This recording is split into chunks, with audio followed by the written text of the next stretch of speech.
다 같이 기도로 시작하겠습니다. 성부와 성자와 성령의 이름으로 아멘. 은총이 가득하신 마리아님 기뻐하소서. 주님께서 함께 계시니 여인 중에 복되시며 태중의 아들 예수님 또한 복되시나이다. 천주의 현재 성모 마리아님, 이제와 이제와 저희 저희 죽을 때 때 저희 저희 죄를 위하여 비옵소서. 주옵소서. 아멘. 성부와 성자와 성령의 이름으로 아멘. 네, 네, 어떻게들 잘 지내셨을 거라고 생각하고 여러분들이 느끼셨겠지만 입추가 지나면서 아침 저녁으로 좀 더위가 좀 꺾이고 아주 조금 이제 숨쉴만 하다라는 계절이 돌아오는 것 같아요. 요번에도 깜짝 놀랐던 거가 입추까지는 아주 밤에도 정말로 덥고 아주 습하고 힘들었었는데 잠자는 것도 불과 하루 사이에 입추라는 절기를 맞이하고 나니까는 밤에 나가 보니까는 좀 어, 좀 살 것 같다. 그러니까 우리가 알게 모르게 이 시간이 흐르고 있구나. 뭔가 변화가 있구나. 라는 생각을 개인적으로 많이 했었고요. 또 오늘 주제와 연결해서도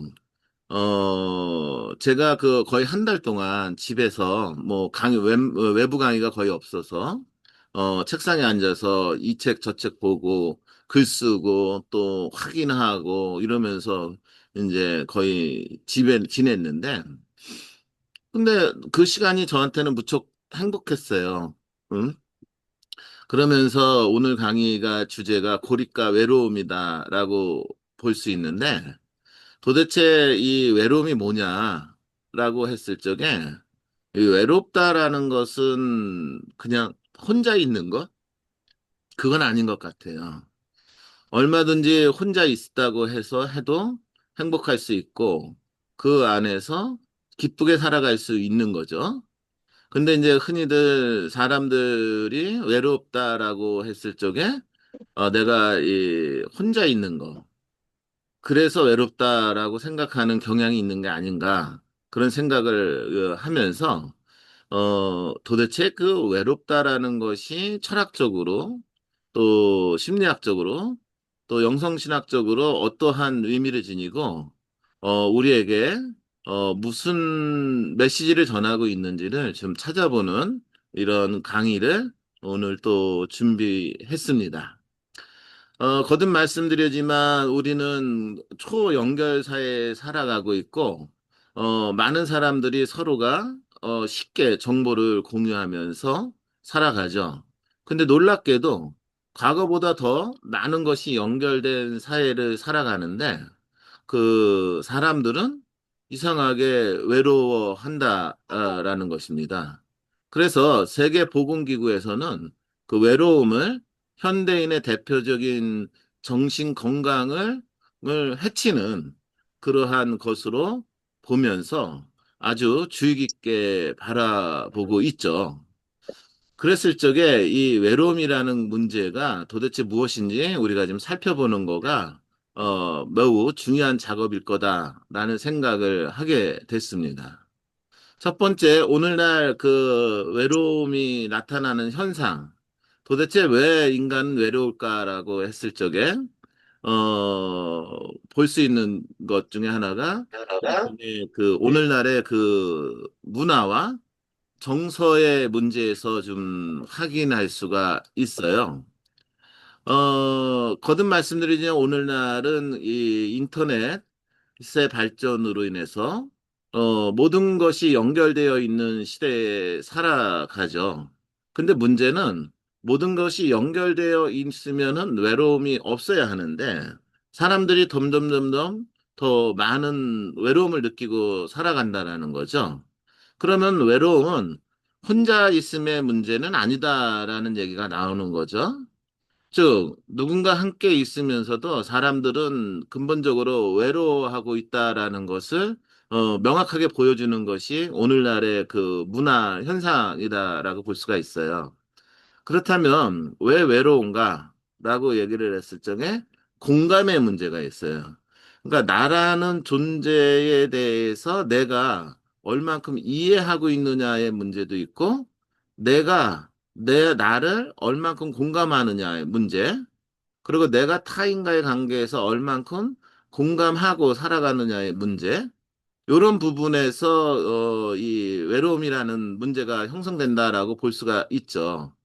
그래서 예를 들어서 뭐 어떤 사람이 하루 평균 뭐 3시간 이상 뭐 유튜브, 인스타그램을 사용하고 또 사진도 올리고 또 사진을 올리면은 아주 좋아요라는 어떤 뭐 따봉도 받고 그러면서 살아가는데도 불구하고 이 사람은 뭘 외롭다 이렇게 느낀다라는 것이죠. 왜 주변에 아는 사람도 많고 한마디로 인싸라고 불리는 사람인데도 불구하고 왜 이 사람은 외로움을 느낄까? 사실상으로 많은 사람하고 관계하고 살아가지만은 실질적으로 진정으로 자기가 이해받고 또 자기를 이해하고 공감하는 그런 측면이 없기 때문에 오늘날 문화는 외로움을 부추기고 있다라고 볼 수가 있다라는 것이죠. 그래서 사회심리학자인 세리 터클 같은 경우에는 연결되어 있지만 혼자인 상태로 오늘날의 문화 현상을 얘기하면서 디지털 기술이 관계의 양을 늘리는 대신 관계의 깊이를 희생시키고 있다고 경고를 하죠.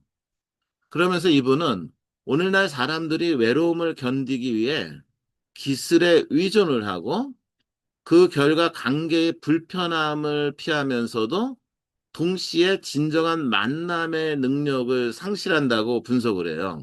이게 참 명확한 분석인 것이죠.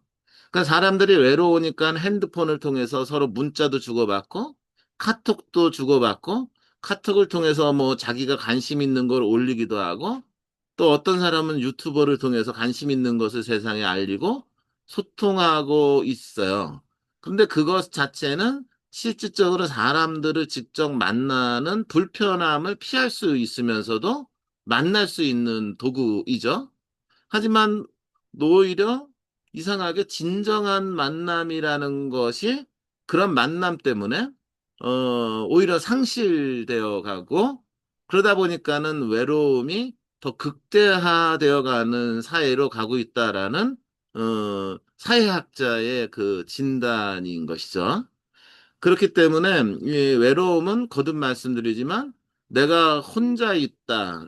그래서 외로운 것이 아니라 어떤 공감의 문제, 그 관계가 정말로 진실하지 않았을 때 나타나는 문제, 이런 상태에서 오는 것이 일종의 외로움이다라는 일종의 현상이다라고 볼 수가 있겠죠.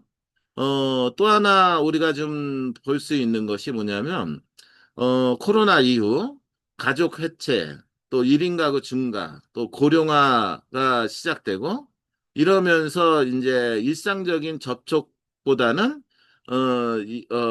대리적인 접촉이 많이 형성되고 있는데 그러다 보니까는 그 일상적으로 일상의 삶을 살아가면서 서로가 얼굴을 보고 맞댔던 그런 어떤 모습들이 이 약화되면서 이 외로움이 형성되고 동시에 이제 더 큰 문제로 지적되는 것은 사람들이 이 사람들을 만나는 상황 안에서 이 많은 상처를 받으니까 이 사람들이 이 상처받는 것에 대한 두려움이 을 통해서 관계를 기피하게 되고 그러다 보니까 사람들의 삶이 굉장히 자기 폐쇄적인 모습을 지니게 되었다라는 것이죠.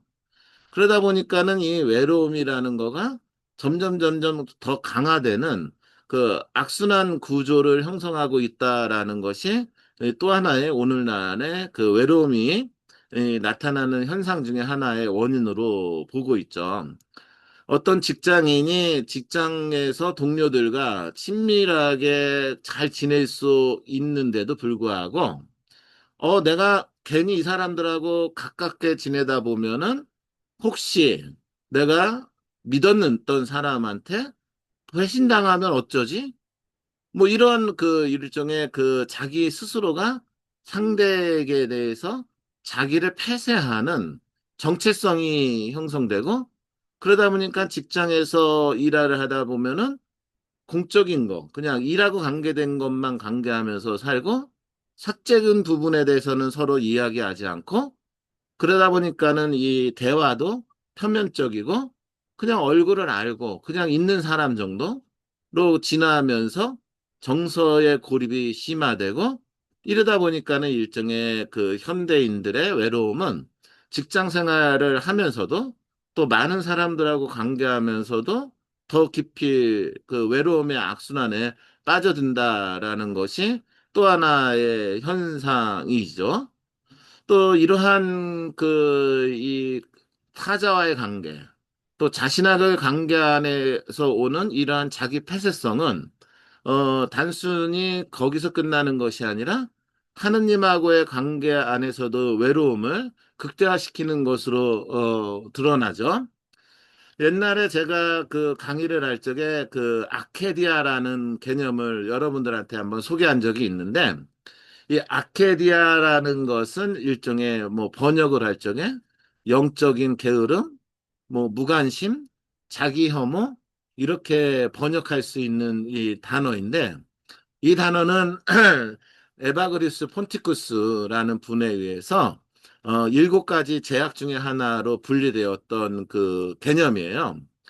근데 이것을 이제 흔히들 영적인 게으름이다라고 흔히들 얘기해 왔는데 이 영적인 게으름이라는 것도 어떤 거냐면 하느님하고의 관계를 스스로가 단절함으로써 이 스스로가 그 외로움을 의 상황에 빠지게 되고 그렇기 때문에 하느님은 그 현존하시는데도 불구하고 하느님은 부재한다라고 느끼고 그리고 아무리 기도를 해도 내가 하느님한테 그 어떤 응답도 듣지도 못한다라는 상태로 가는 일종의 영적인 병리적 현상으로 표현되고 있어요. 이 얘기는 무슨 얘기냐면은 오늘날의 그 인간들이 느끼는 외로움은 나와 자신의 문제이기도 하지만 타자하고의 관계에서의 문제이기도 하고 그리고 궁극적으로는 하느님하고의 관계에서도 단절까지 이끌어지는 영적인 질병을 일으키는 요소가 이 외로움이라는 심리적 또는 정신적 영적인 현상이다라는 얘기를 말씀을 드리는 거죠. 그 다음에 이제 세 번째로 우리가 좀 보고 싶은 것이 뭐냐면 공동체의 해체죠. 사실상으로는. 특히 이제, 종교인들이, 어, 종교를 믿지 않는 사람보다 외로움을 덜 탄다라는 그 연구 결과들이 옛날에는 굉장히 많이 나왔어요. 그만큼 이 종교가 하나의 공동체를 지니게 되고, 이 공동체 안에서 활동을 하다 보니까는 상대적으로 이 인정받고, 공감하고, 또 자신의 이야기를 들어주는 사람들하고의 만남을 통해서 외로움을 얼마든지 극복할 수 있는 역할을 했던 것이 공동체였는데, 현대 사회에 오면서 이 종교 공동체조차도 굉장히 진정한 만남, 어떤 공감, 그리고 관계가 올바로 이루어지지 않는 그러한 모습을 지니게 됨으로 인해서 말 그대로 공동체가 해체됨으로 인해서 신앙의 삶을 살아가는 이들 중에서도 이 소외감과 그 외로움 또는 영적인 그 질병에 그 빠지는 상황이 많다라는 것이 또 하나의 오늘날의 외로움이 이 증가되는 현상의 또 다른 원인이다라고 볼 수 있고 그렇기 때문에 그 가톨릭 교회 안에서 이 영적인 공동체가 제대로 정립되는 것은 굉장히 중요한 그 가치를 지닌다라는 말씀을 좀 드리죠. 그래서 헨리 나우에는 이러한 오늘날 공동체가 이렇게 무너져 있는 상황을 가르치면서 이런 얘기를 하죠. 영적인 공동체가 부재할 때 인간은 자신의 외로움을 하느님의 침묵으로 착각하게 된다라고 지적을 해요. 이게 굉장히 와닿았던 그 문장이었는데, 사실상으로는 하느님은 늘 우리에게 말씀하시고, 우리와 함께 살아가시는 분인데도 불구하고, 하느님의 문제가 아니라 그 하느님을 신앙하는 공동체가 제대로 된 기능을 하지 못할 때 인간은 공동체가 문제다라고 느끼기보다는 오히려 하느님이 침묵하는 거라고 착각하게 만든다라는 것이 헬리나우엔의 지적이죠. 그렇기 때문에 오늘날 가톨릭 교회 공동체가 새신대야 되고 제대로 자리 잡지 못하면은 하느님은 늘 침묵하시는 분, 세상의 일에 무관심한 분, 나하고 관계하지 않는 분이라는 부정적인 하느님관을 심어 놓을 수 있는 그러한 상황이 되기 때문에 이 외로움이라는 문제를 우리가 쉽게 간과해서는 안 되는 상황이 돼버리는 것이죠. 우리는 더 이상 공동체 안에서 우리의 고독을 공유하지 않는다. 헨리 나우엔이 한 얘기죠. 옛날에는 공동체 안에서 서로가 외로움을 또는 고독을 또는 불안을 자신의 아픔을 공유해 오고 살아왔는데 헨리 나우엔이 보기에는 더 이상 공동체 안에서 우리의 고독을 공유하지 않는다.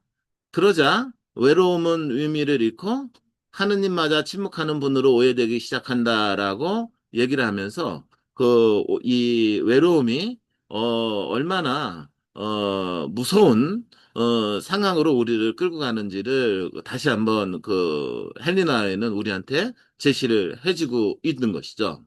그러니까 현대인은 이 외로움이라는 상황에 빠져서 하느님께서 멀리 계신다고 느끼고 기도에서 멀어지죠.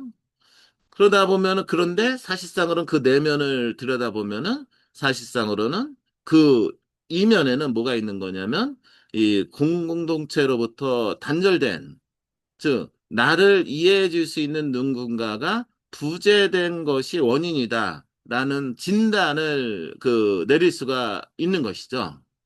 그러니까 거듭 말씀드리지만 이러한 현상들이 이 외로움하고 관계된 현상이기에 오늘날 우리가 이 외로움이라는 문제를 정확하게 이해하는 것이 이 신앙의 문제, 그리고 나의 개인의 문제, 그리고 가족의 문제를 해결하는 데 있어서 큰 도움이 될 수 있다라는 얘기를 이렇게 현상하고 연결시켜서 여러분들한테 이렇게 말씀을 드리는 거죠. 그러면 좀 더 그냥 일반적인 상식의 수준이 아니라, 철학적으로 또는 심리학적으로 도대체 외로움이 무엇이냐. 한번 우리가 좀 분석해 볼 필요가 있게 되겠죠. 먼저 마르틴 하이데거 같은 경우는 제가 이제 좋아하는 책이 존재와 시간이라고 말씀을 드렸는데, 제 책장에 보면은 이 존재와 시간이라는 책이 눈에 제일 잘 보는 곳에 이렇게 꽂혀 있어요.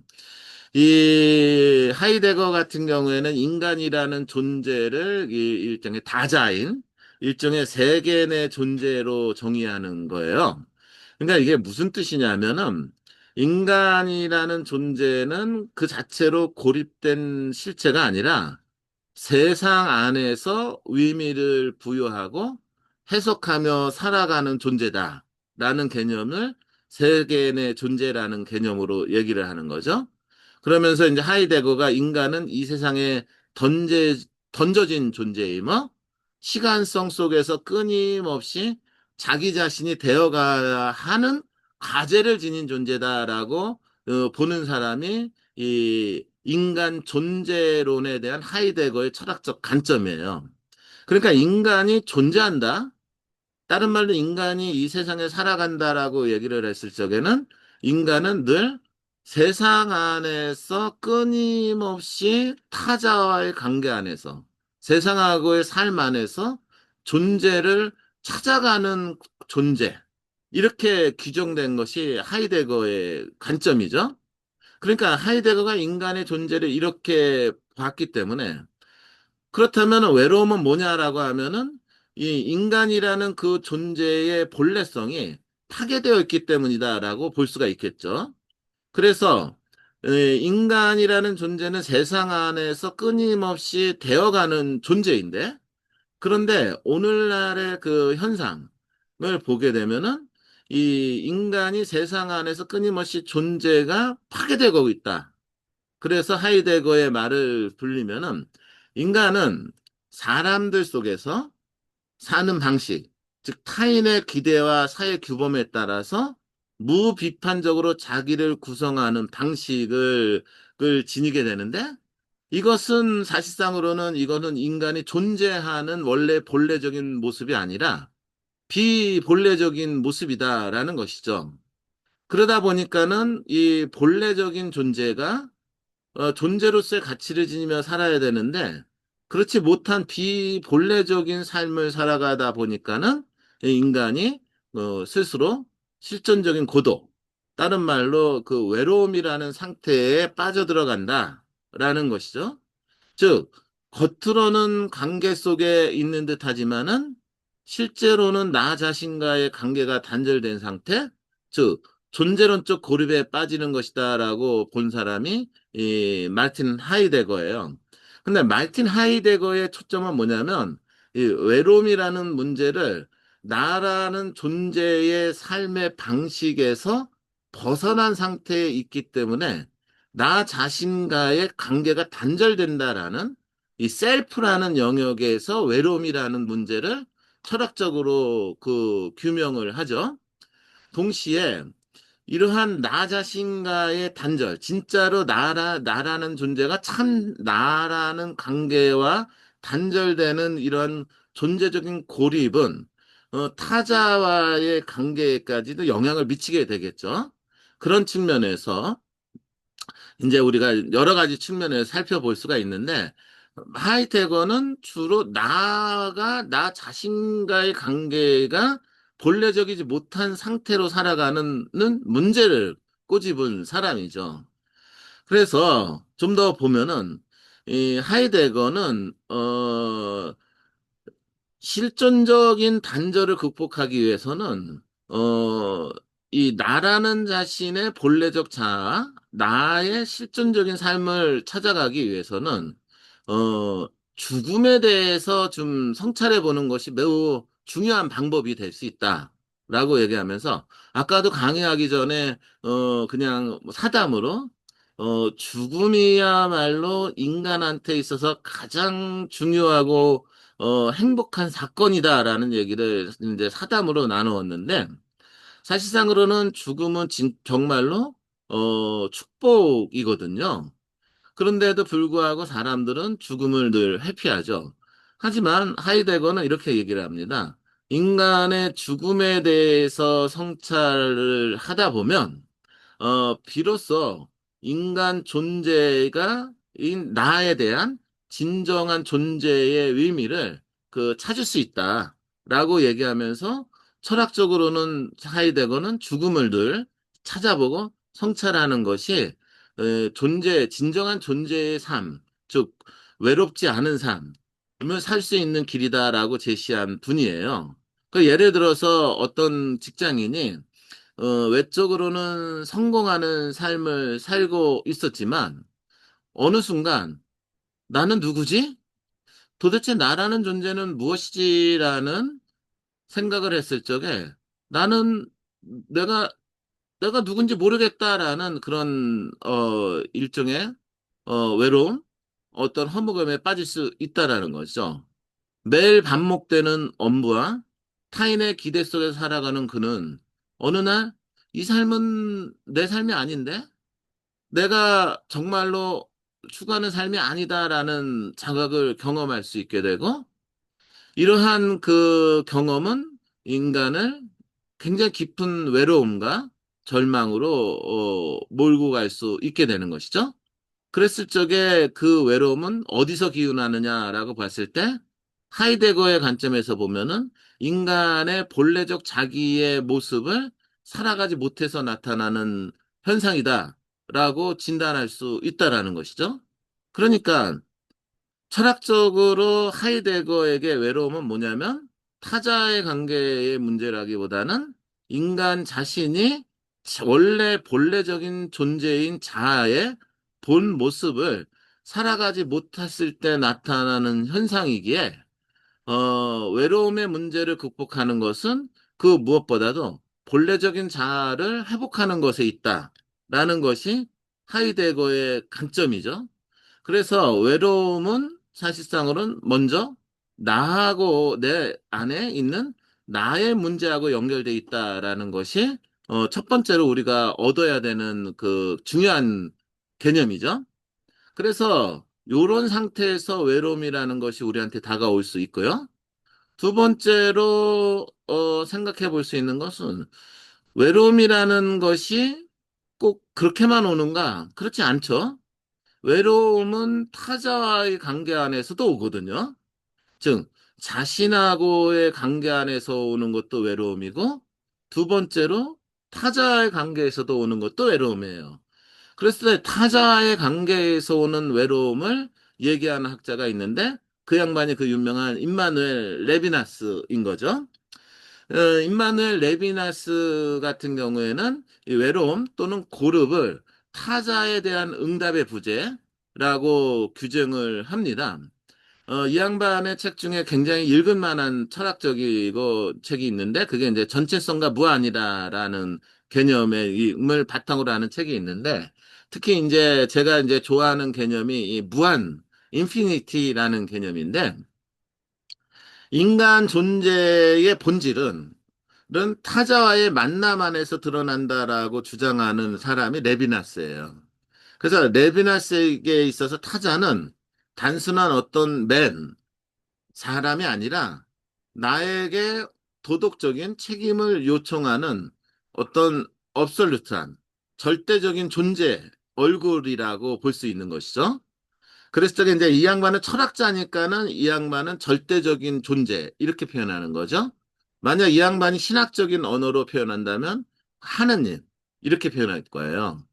즉 타자의 얼굴은 나에게 무언의 요청을 던지고 내가 그 응답을 회피하거나 무시할 때 나는 고립된다 라고 보면서 인간이라는 존재가 고립되거나 외로움을 갖게 되는 것은 타자하고의 관계가 제대로 형성되지 않았을 때 나타나는 문제다라고 보는 것이고 그리고 이 타자라고 얘기했을 때 여기서 타자가 누구냐, 무엇이냐라고 부른다면은 그 단순하게 어떤 사람 일반을 가리치진 않는다. 네, 윤리적인 책임감을 요청하는 타자성을 얘기하는 것이죠. 그래서 요즘 언론을 보면은 그 윤리적인 책임감이 결핍된 존재들이 있죠. 그 사람들은 스스로가 이 타자하고의 관계를 외면했기 때문에 스스로가 고립과 외로움으로 빠져든 사람들이다. 그렇기 때문에 이들은 스스로가 자신이 처한 고립과 외로움을 극복하기 위해서 대체제를 찾는 상황이 되고 그 대체제가 일종의 자기의 욕망을 부추기는 상황으로 이끌어갈 수 있었다라고 분석할 수도 있는 것이죠. 중요한 것은 고립은, 즉 외로움은 그냥 단순하게 인간이라는 존재가 혼자 있기 때문에 오는 것이 아니라 이 윤리적인 삶을 살도록 하는 이 타자의 요구 앞에 인간이 응답하지 않았을 때 오는 문제라고 본 사람이 임마누엘 레비나스예요.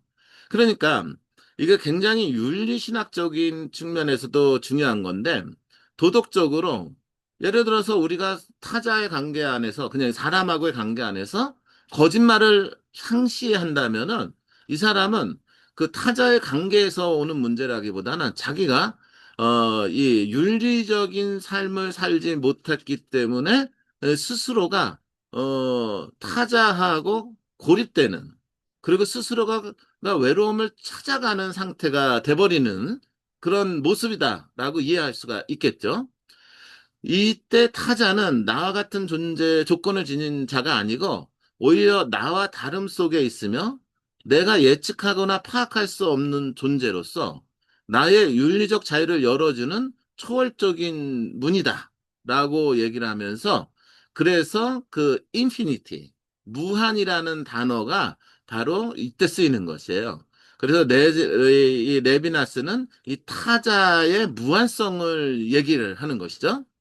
인간은 이 무한한 타자의 요청 앞에서 자신의 존재를 다시 정의하게 되고 이 타자와의 관계가 올바로 형성됐을 때 일종의 뭐라 그럴까요? 외로움과 고립의 문제를 극복할 수 있다라고 본 사람이 이 임마누엘 레비나스인 것이죠. 예를 들어서 그 자폐아이를 키우는 어떤 어머니가 있었는데 자폐아를 키우다 보니까는 어떻게 될까요? 항상 다른 사람들하고 관계는 제대로 형성되지 못하겠죠? 왜냐면은 자신의 삶이 자폐아를 돌보는데 주력을 하다 보니까는 늘 그 자폐아하고 항상 관계하게 되고 타인하고 쉽게 소셜하게 살지 못하게 됐죠. 그러다 보니까 상대적으로 외로움을 느낄 수는 있겠죠. 그런데 어느 날 그 자폐아 아이가 자신의 선을 바라보며 미소 지을 때 그것이 자신을 향한 말 없는 요청이라는 것을 느끼게 되고, 그 순간 그녀는 자신의 고립되거나 외로운 것이 아니라 오히려 외롭지 않다. 라고 느끼는 어떤 체험을 하게 된다라는 것이죠. 그러니까 실질적으로 이 사람이 만난 그 아이는 그냥 단순한 아이가 아니라 타자였다라는 얘기가 돼버리는 것이죠. 즉, 똑같은 사람을 만나도 그 사람의 안에서 임마누엘 레비나스가 말하는 이 무한한 타자를 만나는 사람이라면은 얼마든지 이 존재의 가치, 그리고 외롭지 않고 깊이 있고 행복하게 살 수 있는 것이지만 어 사람을 만나면서 그 사람 안에서 이 무한한 타자를 만나지 못한다면은, 일종의 스스로가 고립과 외로움 속에 빠질 수 있다라는 얘기도, 되는 것이죠. 그렇기 때문에 제가 늘 말씀드리지만은, 우리는 내가 만나는 사람들 속에서 무엇을 보느냐가 매우 중요하죠. 그 사람을 통해서 무한한 타자를 보느냐, 아니면은, 그 사람 자체만을 보고 있느냐라는 문제가 우리가 깊이 있게 성찰해야 될 수 있는 이 타자와의 관계의 문제인 것이죠. 그래서 이런 관점에서 봤을 때 레브네스의 사상은 오늘날 외로움의 문제를 개인의 감정의 문제가 아니라 타자와의 관계 속에서 형성되는 존재 방식으로 이해할 수 있도록 하고, 그래서 고립은 단순히 외적인 상황 안에서 발생하는 것이라 아니라 타자의 고통이나 요청을 인식하지 못하고 응답하지 않을 때 생기는 일종의 관계의 단절이다라고 볼 수가 있게 되는 것이죠.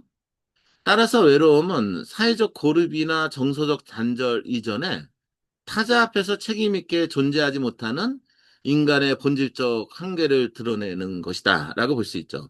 이걸 좀 더 여러분들한테 쉽게 설명하면은, 여러분들이 부모로서 자식을 위해서 살아가는 그 삶은 스스로가 외로움을 극복하는 삶이다.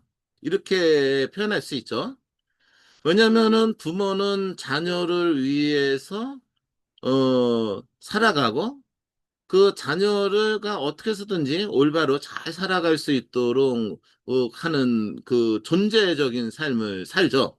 이게 본질적인 존재이고 타자의 외로움, 타자의 아픔을 함께 공감하는 삶이죠. 그러니까는 부모와 자식의 관계라는 것은 이 무한한 타자성을 만나고 그 안에서 진정으로 외로움이라는 문제를 극복하는 키다. 이렇게 볼 수가 있다라는 것이죠. 아마 무슨 얘기인지 알아들으실 거라고 보는 것이죠. 근데 이제 문제가 되는 것은 이 부모와 자녀의 관계가 이렇게 우리를 외롭지 않게, 스스로가 고립되지 않게 살아갈 수 있는 아주 본질적이고 본래적인 관계임에도 불구하고 사람들이 부모하고 그 자식의 관계가 이런 형태가 되지 않는다면은 부모와 자식도 고립될 수밖에 없는 거예요. 부모와 자식도. 그냥 단순히 자식을 가 함께 하고 자식을 위해서 희생하는 삶이 외롭고 힘들어 보이지만 사실상으로는 자식을 위해서 희생을 하는 것 자체가 사실상으로는 인간에게는 본질적인 타자를 만나게 하는 길이기에 오히려 더 외롭지 않아가는 길인데도 불구하고 어느 날서부터는 사람들이 어? 내가 왜 부모를 위해서 희생해야 되지? 내가 왜 자식을 무한으로 돌봐야 되지라는 이러한 사고방식이 형성되면서 스스로가 그 외로움을 부추기게 되죠. 그래서 제일 안타까운 거는 뭐냐면, 이 가족 관계가 형식적으로 지나가면서 스스로가 이 가족들이 단절된 상태로서 외로움 속에 살아가는 이들이 오늘날 굉장히 많이 드러나고 있다. 라는 그 현상을 볼 때, 아, 참, 이게, 뭐, 레비나스의 이론은 우리가 굉장히 유념해야 되는 또 하나의, 그 관점이다. 라고 볼 수가 있는 것이죠. 그래서 이제 그 드라마 같은 거 이렇게 보면은 그 시골에서, 평생 동안 노동하고 힘들게 일하지만 자식들은 서울에 가서 또는 도시에서 뭐 편안하게 살아가는데 그럼에도 불구하고 부모들이 시골에서 힘들게 일하면서도 늘 자식들한테 무엇을 더 주려고 농사도 짓고 이런 모습들을 보면은 그게 외로운 건가 아니면은 그것이 외로움을 극복하는 삶인가라고 묻는다면 저는 오히려 그것이 더 외로움을 극복하는 아주 본래적인 삶의 모습의 한 단면이다라고 여러분들한테 좀 말씀을 좀 드리고 싶고요. 그 다음에 이제 이 관계라는 문제, 즉 타자와의 관계에서 오는 고립과 외로움의 문제를 일종의 구조적인 측면에서도 볼 수가 있어요. 특히 이제 외로움이라는 것이 나와 나 자신의 문제에 있다면 또 타자와의 관계에서 오는 것이 있다면은 또 하나가 있는데 이 구조에서 오는 외로움이 있죠. 가장 대표적으로 시몬드 보부아르 같은 경우에는 이 구조, 근데 구조 중에서도 이제 일종의 젠더 구조하고 관계돼서 이 외로움의 문제를 다룬 분이죠. 그래서 이 양반 같은 경우는 제2의 성이라는 이 책에서 이 사회 구조 자체가 남성에 의해서 타자된 그 존재로 고정되어 왔다라고 주장을 하는 거죠. 여성이라는 존재가. 그러다 보니까는 이 여성이라는 존재가 여성성에 의해서 이렇게 규정되어 온 것이 아니라 남성에 의해서 타자된 존재로 규정되어 왔기 때문에 이 여성이라는 존재는 구조적으로 억압을 받아왔고 이 구조적인 억압은 이 여성을 일종의 대칭적인 관계로가 형성된 것이 아니라 비대칭적인 관계 구조로 이끌어가면서 외로움을 부추겨 왔다라고 보는 사람이 일종의 시몬 보부아르입니다. 그런데 이 양반은 단순히 젠더의 문제만을 제시하는 것이 아니라 이런 관점을 통해서 인종의 문제, 또 장애의 문제, 또는 경제적 약자의 문제, 또는 종교 소수자 등의 문제들도 바로 이러한 관점에서 보게 되는 것이죠. 한마디로 사람들이 위에서 규정된 어떤 고정된 틀에 의해서 이 사람들이 일종의 소외되고 또 소외로 인해서 이 외로움이 형성되게 된다라는 것이죠. 그러니까는 뭐 사람들마다 이렇게 보면은 계층의식이 있고 자신들의 일종의 만나고자 하는 부류를 만들어 놓고 그렇게 형성하죠. 그래서 보면은 뭐 위사는 위사들끼리 만나고 검사는 검사들끼리 만나고 뭐 서초동 보면 재밌잖아요. 거기도 서초동 보면은 다 법조인들이 몰려 산다는데 왜 그럴까요?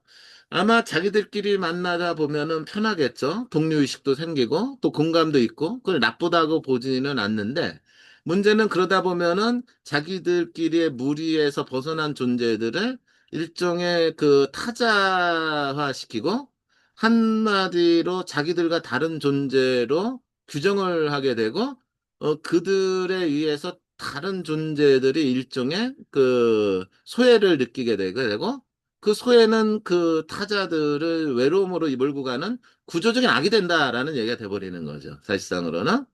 근데 이것이 과연 그러한, 세계에서만 존재하느냐라고 볼 적에, 제가 얼마 전에도 어떤 신부님하고 만나서도 이런 얘기를 했는데, 가톨릭 신자들 안에서도 이렇게 이 구조적으로 타자화시키고 소외되는 그런 현상들이 계속 불어나고 있기 때문에 이 문제를 우리 교회가 결코 외면해서는 안 된다.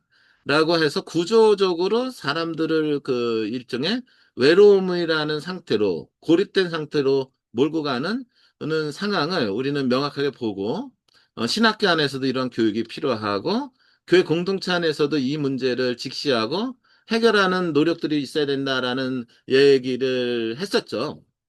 이제 문제는 이제 그런 얘기를 해도, 현실적으로 이거에 대해서 관심을 갖고 있는 사람들이 별로 없고 그래서 그냥 뭐 지나가는 얘기가 될 뿐이지만, 그래도 저는 이제 이런 얘기를 이렇게 하는데, 이런 얘기를 하게 되는 이론적인 기반이 바로 이 보부아르의 이론을 바탕으로 그 하는 것이죠. 그러니까 관계 안에서 발생하는 구조적인 억압의 문제가 일종의 외로움을 만들어내고 있고, 그러니까는 이 문제를 해결하기 위해서는 권력 구조, 이 세상의 구조 자체를 변화시켜야 되는 굉장히 거시적인 관점에서 접근할 수 있는 이론적인 틀이 되는 것이 철학적인 관점에서 볼 수 있는 외로움의 문제이죠.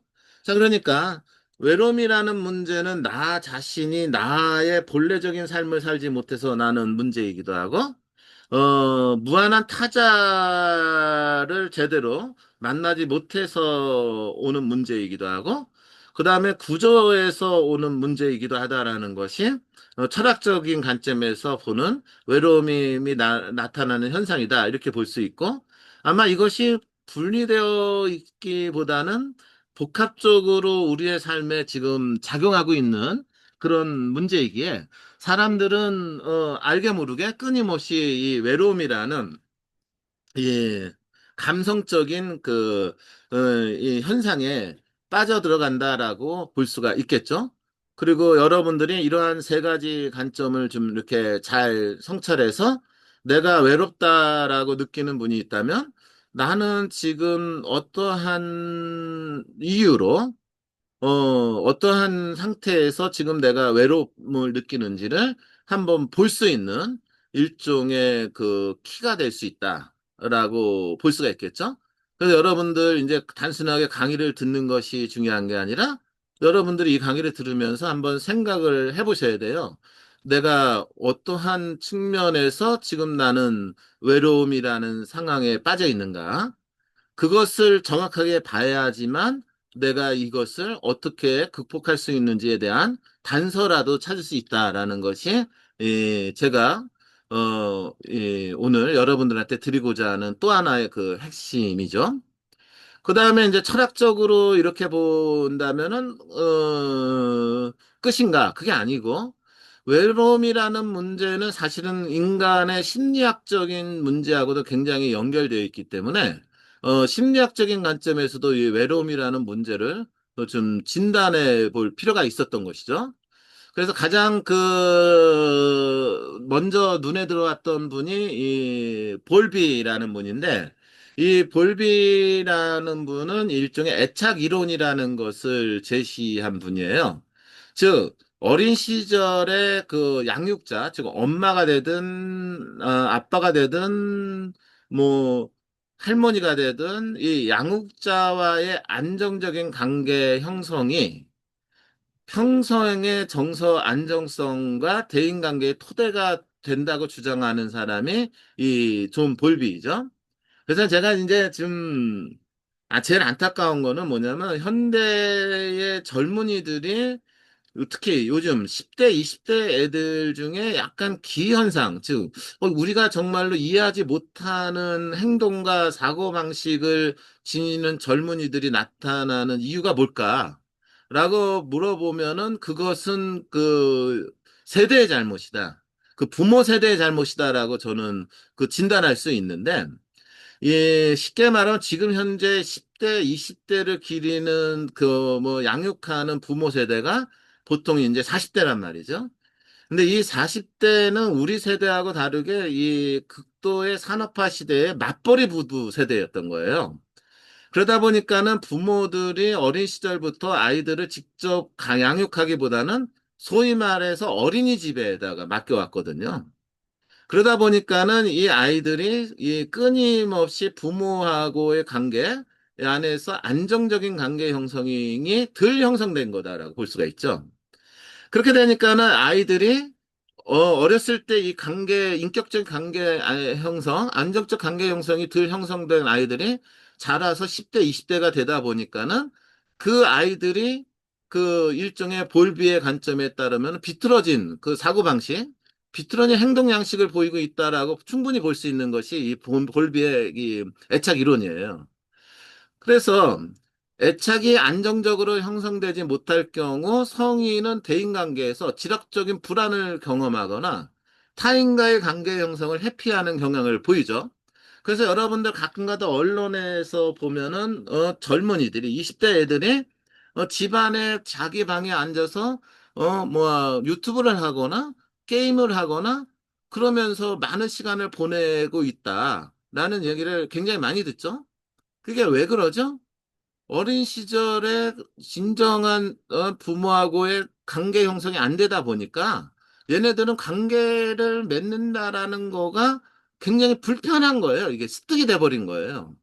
그러다 보니까는 이제 이러한 그 관계 형성이 잘못되니까 이게 이 외로움이라는 문제가 그냥 자연스럽게 이들의 삶에 그 파괴 이렇게 배워지게 된 거고 그러다 보니까는 이 아이들은 성장하고 나서 성인이 됐어도 사람하고의 관계를 할 적에 어렸을 때부터 관계가 이게 깨져 있으니 아무리 노력을 해도 타자의 관계를 제대로 형성하지 못하게 되고 그러다 보니까는 늘 세상에 나가서 사회생활을 하려고 하면은 어떤 일이 벌어지느냐 하면 상처를 받는다는 거죠.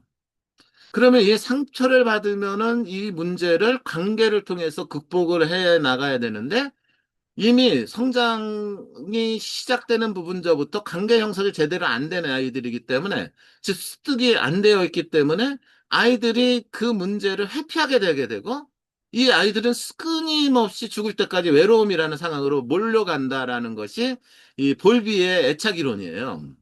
그 예를 들어서 어떤 직장인이 있는데 이 사람은 늘 대인관계에서 거리감을 느끼게 되고 쉽게 친밀하지 못하는 사람이 있다라는 거죠. 그러면은 이 직장인이 왜 대인관계 거리감을 느끼고 쉽게 친밀하지 못하냐라고 했을 적에 어린 시절에 부모와의 부재, 차가운 훈육 방식으로 인해서 이 아이가 누군가에게도 그 자신의 그 어려움을, 감정을 털어놓지 못하는 것을 끊임없이 학습해 왔던 거죠. 그러니까는 성인이 되어서도, 그걸 하지 못하는 거예요. 그러니까는 이 사람은 끊임없이 외로움이라는 상황에 몰린다. 자, 그러면 여러분도 한번 생각해 보세요. 요즘 10대, 20대 아이들이 그러한 그 혼자 있고, 그 혼자만의 시간을 갖고, 그 다음에 그 직장에 다니다 보면은 애들이 굉장히 그 직장 생활을 힘들어 하잖아요. 그리고 타인과의 관계 안에서 힘들어서, 직장 생활 하기보다는 혼자 뭔가를 하는 거, 이걸 굉장히 선호하는 방향으로 가고 있는데, 과연 우리 부모 세대들의 책임은 없었을까? 라는 질문을 한번 던져봐야 되는 것이죠. 그래서 혹시라도 내가 내 자식이 직장 생활에서 오는 스트레스라든가 직장 생활에서 사람들을 만나는 사람들의 관계가 에서 늘 어려움을 겪고 그 호소한다라고 했을 적에는 이건 근본적으로 부모와 자식의 관계 형성을 다시 해야 되는 굉장히 심각한 문제 상황에 놓여 있다라고 여러분들이 인식할 필요가 있는 것이죠. 그래서 이것도 그 굉장히 중요한 그 문제이죠. 우리가 이해해야 되는 거죠. 그 다음에 이제 셀프 사이콜로지죠. 이 자기 심리학자 하인츠 콩 같은 경우에는 이 공감의 문제에 대해서 그 초점을 맞추죠. 그 외로움을 반복적으로 경험한 사람은 자기 개념이 약화되며 자존감이 흔들리고 자기를 신뢰하기 어려운 상태에 빠지게 된다라고 얘기를 하는 것이죠. 그래서 이 외로움, 여기 사람은 이제 외로움이 어떻게 형성되느냐보다는 외로움이라는 거가 어떻게 심리적인 연결을, 관계를 지느냐에 더 초점을 맞춘 분이에요. 그러니까 외로움은 자기 형성의 지연 또는 붕괴로 이어지게 되고 자기 혐오나 자기 부정의 심리 구조를 형성할 수 있다라고 보고 그래서 이 외로움으로 인해서 일종의 대인관계 기피나 불안, 만성 우울증도 얼마든지 생길 수 있다라고 진단한 분인 것이죠. 그러니까 외로움이 어떤 원인에 의해서 형성되느냐를 본 것보다는 이 양반은 외로움이 가져오는 또 다른 현상을 얘기하는 것이고 제가 이제 상처와 영성 첫 번째 강의의 제 주제가 뭐였어요? 자기 혐오였잖아요. 이 자기 혐오가 생기는 원인 중에 하나가 일종의 외로움이다라고 본 사람 중에 하나예요. 그리고 이것은 거기서 끝나지 않고 수치심의 문제까지도 연결돼 있다라고 본 거고, 제가 보는 관점하고 굉장히 비슷한 관점에서 보는 사람이죠. 그 예를 들어서 어떤 대학원생이 타인의 칭찬에는 과도하게 의존하고 비판에는 굉장히 내적으로 심하게 흔들리는 사람이 있었어요. 근데 어릴 때부터 비교당하고 비난받아온 그 환경이 그녀 안에는 나는 사랑받을 수 없다라는 잘못된 신념을 심어 놓게 되죠.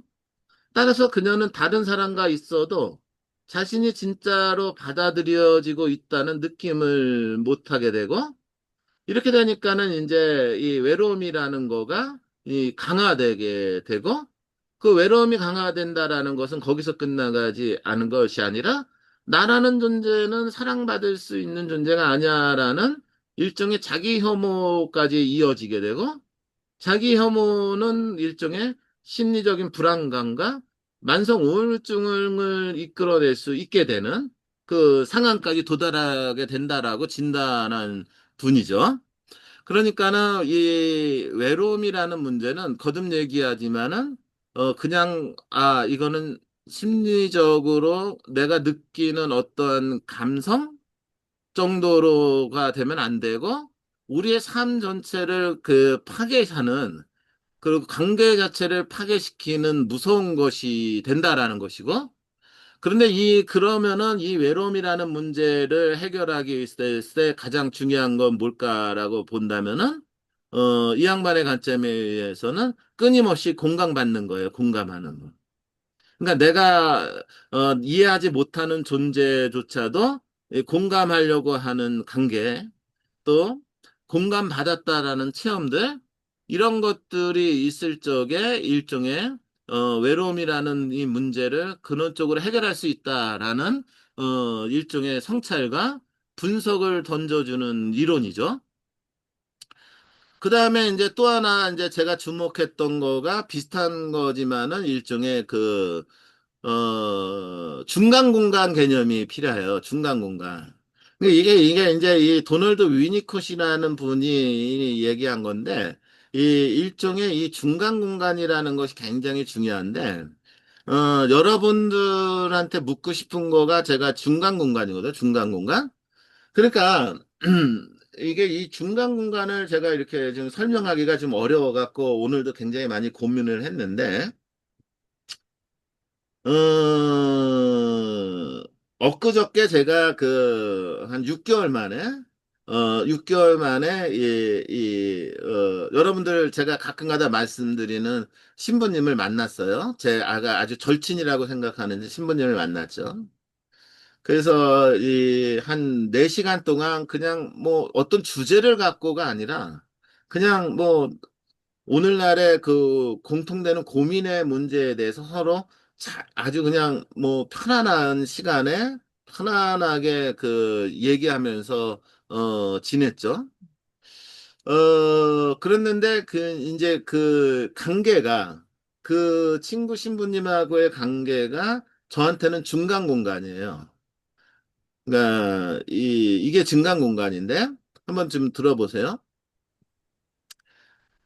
이 중간 공간이라는 것은 현실과 그 환상의 경계 안에서 아동이 자신의 내면 세계를 자유롭게 탐색하고 진정한 자기를 표현할 수 있는 안전한 심리적인 장이다라고 규정을 할 수 있는 것인데 한마디로 쉽게 얘기하면 나라는 존재가 저녁을 점심을 같이 못 나 먹는다고? 자신을 자유롭게 표현할 수 있는 공간. 요것을 중간 공간이라고 하는 거예요. 그래서 여러분들한테 물어보고 싶은 거죠. 여러분들은 삶 안에서 여러분들을 있는 그대로 공감되죠. 자유롭게 그 어떤 싫어. 눈치도 보지 않고 이 사람이 나를 어떻게 평가할지, 판단할지 생각하지 않고 말 조심하지도 않고 편안하게 자의를 있는 그대로 표현하고 아, 동시에 한 시간 걸려. 내가 표현한 거, 나만 표현하는 것이 아니라 배고파요. 타자도 나를 그렇게 대하는 그런 중간 공간이 있는가. 이것이 이제 굉장히 중요한 것이죠. 그러니까 이것이 있으면은 감정이라는 거가 일종의 단절되지 않고 감정이 어느 정도 순화되고 잘 조절될 수 있는 공간의 개념이에요. 근데 이 양반에 의하면은 많은 사람들이 일종의 이 중간 공간이 결여되어 있다라는 것이죠. 그러니까 아이는 자신의 욕구와 감정을 억압하고 외부의 요구에 적응한 거짓자를 형성하게 된다라는 예를 드는데 이 증강 공간이 없으면 자, 내가 있는 그대로를 표현할 수 있고 자유롭게 표현할 수 있는 이 필드가 없으면은 아이는 자신의 욕구와 감정을 그대로 드러내는 것이 아니라 자신의 욕구와 감정을 그대로 드러내지 못하게 하는 어떤 요구에 의해서 자아가 형성되게 되고 그러면은 그렇게 형성된 자아는 실질적으로 트루 셀프가 아니라 거짓된 자아가 된다라는 것이죠. 그래서 인지는 단지 발달적 결함을 넘어서 타인과의 관계 안에서 자기 감정을 드러내기 어려운 구조적 억압으로 발전하게 됨으로 인해서 스스로 고립과 외로움의 상태에 빠지게 되는 상태.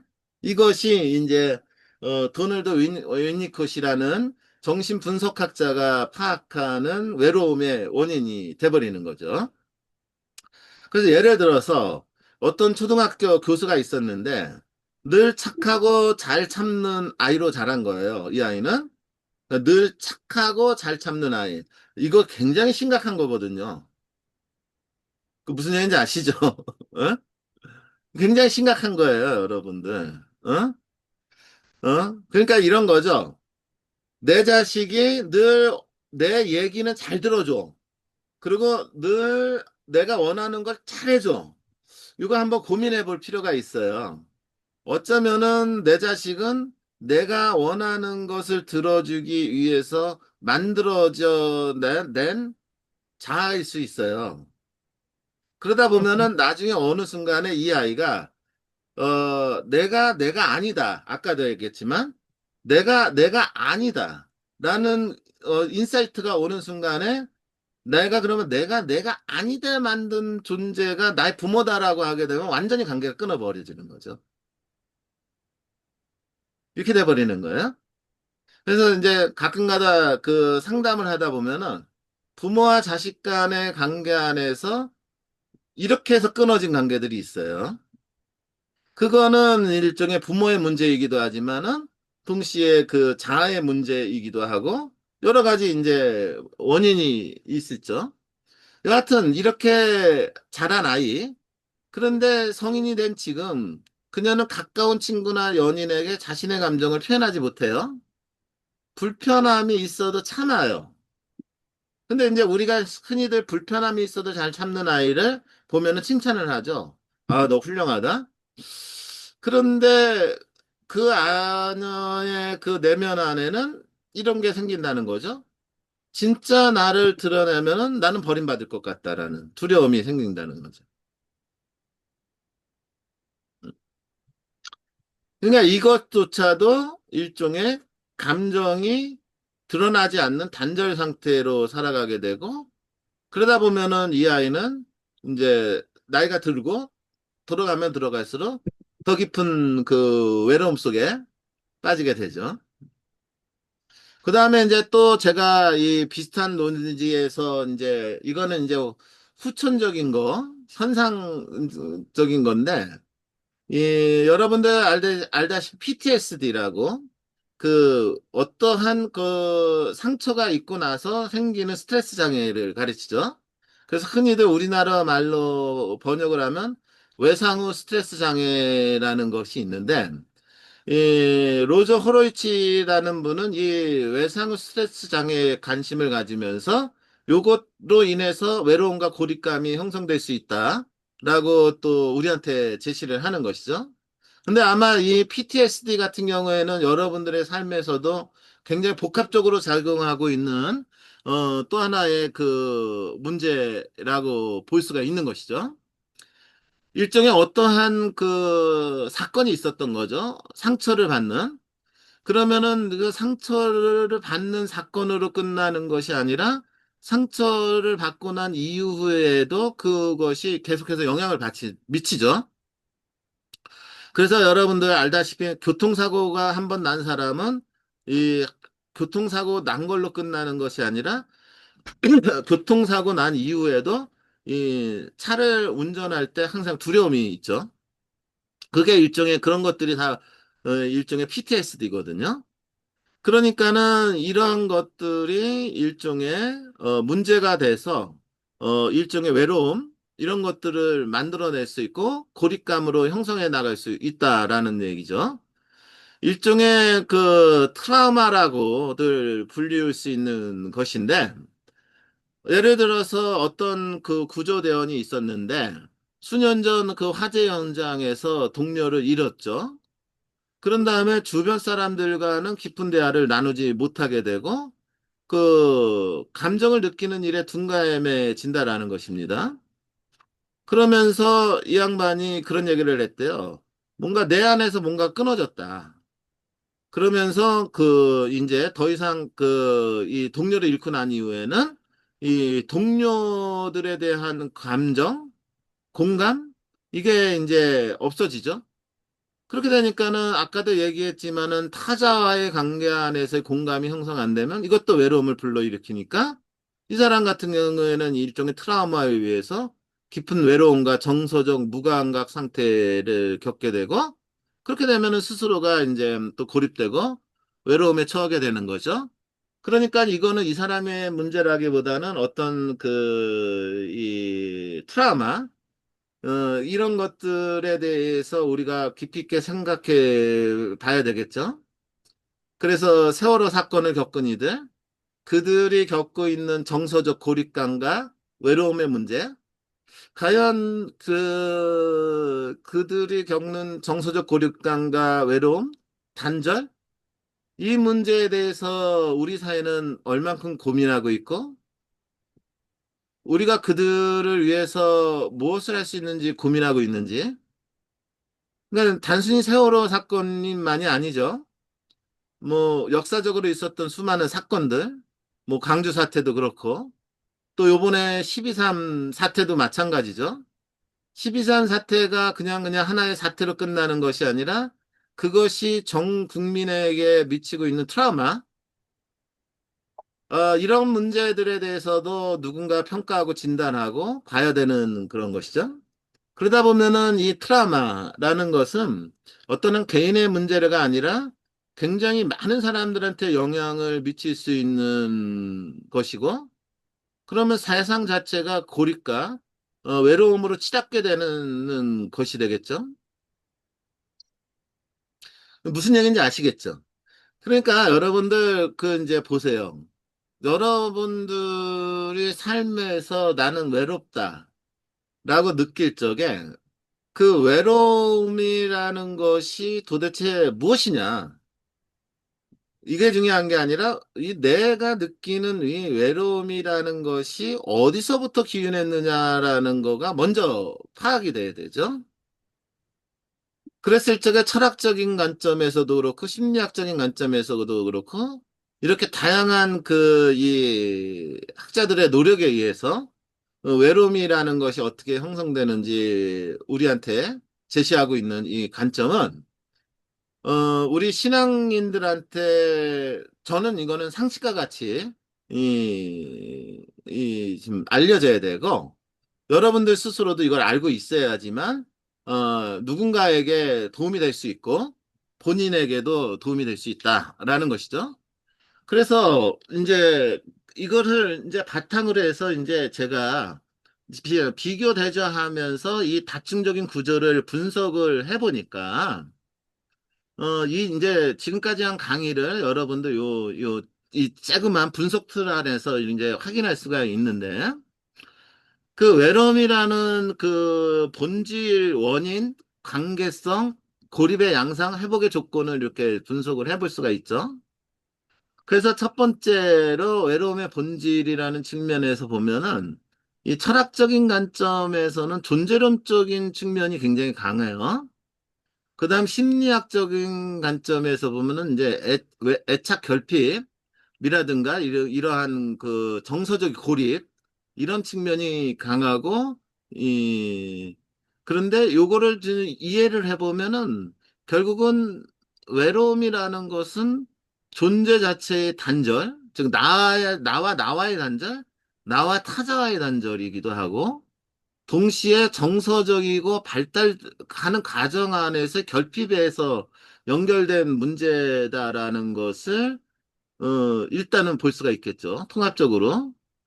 그 다음에 이제 이 원인으로 보면은 자기 상실, 타자의 시선에 의한 타자와 비본래적인 삶 이렇게 볼 수 있고 심리적으로 관점은 공간 결핍, 애착 손상, 감정 억압, 동시에 하는 거. 트라우마 이런 것들로 볼 수 있죠. 동시. 근데 이거를 좀 종합해 보면은 어떻게 되느냐 하면은 외로움은 타인의 시선에 의해 규정되는 존재의 왜곡과 심리적 상처의 누적이 맞물려 생긴 거다라고 진단을 할 수 있죠. 그 다음에 타자성이라는 측면에서 타자는 나를 존재하게는 윤리적 요청의 주체이죠. 또 심리학적인 관점에서 보면 타자와의 신뢰 없는 관계가 이제 자기 왜곡을 불러일으키죠. 이런 걸 통해서 보면은 외로움은 타자와의 윤리적, 심리적 상호성의 결핍에서 비롯되는 거라고 진단할 수가 있어요. 또 고립이라는 측면에서 그 양상을 보면은 관계 안에서 타자되어 생기는 구조적 소외라고 볼 수도 있고 철학적으로는 심리학적으로는 감정 표현의 능력의 상실이라고 볼 수도 있죠. 아까 얘기했지만 또 거짓자 형성되는 모습으로 볼 수 있죠. 이걸 통합해 보면은 고립은 관계의 부재이기도 하지만은 꼭 거기에만 있는 것이 아니라 관계 속에서 관계가 없는 거가 아니라 관계가 있는데 관계 속에서 배제되거나 억압된 생태로 나타나는 거라고 이해할 수 있죠. 그러면 어떻게 하면 치유할 수 있을까라고 했을 적에 철학적인 관점에서는 자기 존재에 대한 성찰, 또 타자에 대한 어떤 문제, 그 다음에 심리학적인 것에서는 공감을 어떻게 회복할 수 있겠느냐, 또 애착을 어떻게 재구성할 수 있겠느냐, 이런 것 발달 과정에서 결여된 문제를 어떻게 회복할 수 있겠느냐라는 문제가 되는데, 이거를 통합하면 치유는 자기 존재의 회복과 타자의 책임이 있는 관계 형성을 통해서 이루어질 수 있다라고 통합적으로 이해할 수가 있겠죠. 그러니까 이것을 통합적인 이해만을 이렇게 보면은, 그러네요. 외로움이라는 것은 거듭 얘기하지만은 철학적이고 심리학적인 관점에서 보면은 자아, 그 다음에 타자, 그리고 타자와의 관계 안에서 이루어지는 어떤 발달 과정, 애착, 이런 측면으로 접근되니까는 결국 이 외로움이라는 문제를 회복하는 것은 자아, 타자, 그 타자와의 관계 형성의 문제를 다루는 과정 안에서 그 단초를 찾을 수 있다라는 것이 이 통합적 이해다. 라고 보는 것이죠. 근데 이게 이제 철학적이고, 그 다음에 심리학적인 관점에서 볼 수가 있는데, 그러면 여기서 끝일까? 근데 이제 아까도 얘기했지만은 이 타자성이라고 얘기를 했을 때 여기서 타자성은 단순히 사람이 아니거든요. 그랬을 적에 이 타자성이라는 것, 즉, 근데 나로 볼 수 있도록 하는 거울이 될 수 있는 이 타자성이라는 관점을 확대시키면은 결국은 이제 일종의 절대자, 이 신성을 만나게 되죠. 그러니까는 이제 결국은 이 외로움이라는 이 문제를 해결하는 데 있어서 이 영성, 하느님하고의 연결성을 들여다볼 수밖에 없는 또 다른 이유가 있다라고도 얘기할 수 있겠죠. 그래서 이제 이러한 측면에서 그러면은 종교성, 저는 종교라는 단어를 되게 싫어하는데 가톨릭은 종교인가라고 하면 저는 가톨릭은 종교 아니다라고 얘기하는 사람이거든요. 그러니까 뭐 예를 들어서 뭐 통일교도 아니고 예를 들어서 뭐 그런 뭐 신천지도 아니잖아요. 그냥 가톨릭은 단순히 어떤 사람들이 만들어서 모여서 조직된 종교 조직은 아니잖아요. 그런 관점에서 이 하나님하고의 관계성, 즉 절대자의 관계성 안에서 이 외로움의 문제를 좀 바라봐야 되겠다라는 생각을 들었고, 그래서 이제 이게 영성신학적 관점으로 연결되는 것이죠. 시간이 벌써 이렇게 많이 갔나요? 제가 혼자 심취해서 떠들었네요. 우리 잠깐 물 한 잔 먹고 좀 오도록 하겠습니다. 잠깐 쉬도록 할게요, 여러분들. 네, 얼굴 좀 보여주세요. 아, 그래서 이제 중요한 게 뭐냐면, 자, 보세요. 오늘날 외로움이라는 문제는 피할 수 있을까? 없어요. 그러니까 이거 우리가 원하든 원하지 않든 자기의 문제가 있든 타자의 관계에 문제가 있든 구조적인 문제가 있든 여하튼 이 외로움이라는 이것은 내가 피할 수가 없는 상태인 거예요. 그러면 도대체 영성은 뭔가 피할 수 없는 것을 피할 수 있다고 얘기하는 건 거짓말이잖아요. 그러니까 제가 여기다 이렇게 쓴 거예요. 상처를 치료하거나 없애는 것은 아니다는 거예요. 상처를 치료하거나 없앨 수 있는 건 아니다. 그러면 영성신학적인 응답은 뭐냐면 이것이 우리한테 다가오는 상처인데 이 안에서 우리가 무엇인가를 얻을 수 있겠느냐라는 거가 영성이어야 되죠. 그러니까 부정적인 거 안에서 긍정을 이끌어낼 수 있도록 하는 거가 영성이어야 돼요. 그랬을 적에 그 긍정이다라는 것은 일종의 하느님이겠죠. 진리겠죠. 그렇다면 이 없앨 수 없는 거 안에서 어떻게 하느님을 만날까를 안내하는 거가 영성이어야 된다는 거죠. 그리고 그것이 신앙 교육이어야 된다라고 보는 거예요. 그런 관점에서 여러분들이 꼭 읽을 만한 책이 옛날에도 제가 이거는 강의를 자주 하는 건데 헨리 나우엔의 발돋움하는 사람들이죠.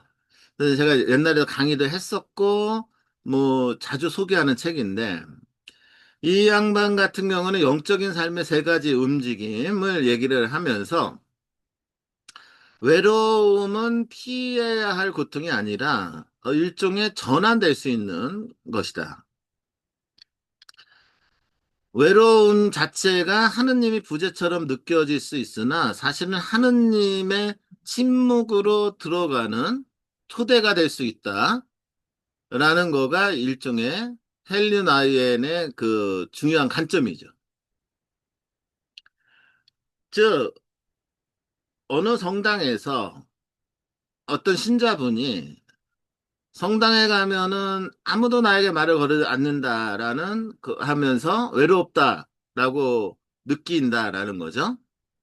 그런데 그 외로운 상황에서 고요하게 성체 앞에 주님, 저 여기 있어요라고 말하는 그 순간 그 누군가가 하느님이 나와 함께 하고 있다라는 체험을 한다라는 거예요.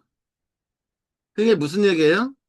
외로움이라는 거기 때문에 주님을 만나는 체험이 이루어지는 거죠. 그러니까는 이 외로움이라는 것은 분명히 다층적으로 우리한테 다가오는 상처인데 그 상처가 안에서 얼마든지 하느님을 만날 수 있다라는 얘기가 헨리 나우엔이죠.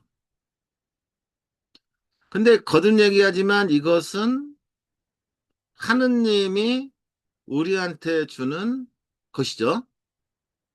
근데 언제 주느냐라고 했을 적에 우리가 상처받았을 때 주시는 거죠. 하느님을 만날 수 있다라는 거가 이 뜻인 거예요. 그러니까 토마스 머튼 같은 경우에는 그러면 우리가 이런 상처 속에서 하느님을 만나려면은 어떤 거가 좋겠냐. 이렇게 얘기를 했을 적에 토마스 머튼은 일종의 침묵이라는 걸 얘기하는 거죠. 이 침묵이라는 거가 사실상으로는 존재의 깊이를 만나는 장소다. 또 외로움이라는 거가 존재의 깊이를 만나는 장소다라고 얘기를 하기 시작한 거죠. 그래서 진정한 고독은 인간을 자기 내면과 하느님 앞에 정직하게 서게 한다라고 하면서 오히려 이 외로움이 자기 방어와 자기 기만의 벽을 허물 때 하느님의 현존이 드러나게 되는 통로가 될 수 있다라고 얘기한 거죠. 그러니까 헨리 나우엔이 얘기하는 논지나 토마스 머튼이 얘기하는 논지는 같은 거예요. 머튼은 특히 현대인이 느끼는 소외 속의 고독. 이게 이제 공감이라는 것도 사실상으로는 내가 말해서 공감하는 것이 아니라 그냥 하는 거예요, 공감은. 그게 일종의 공감의 침묵이거든요.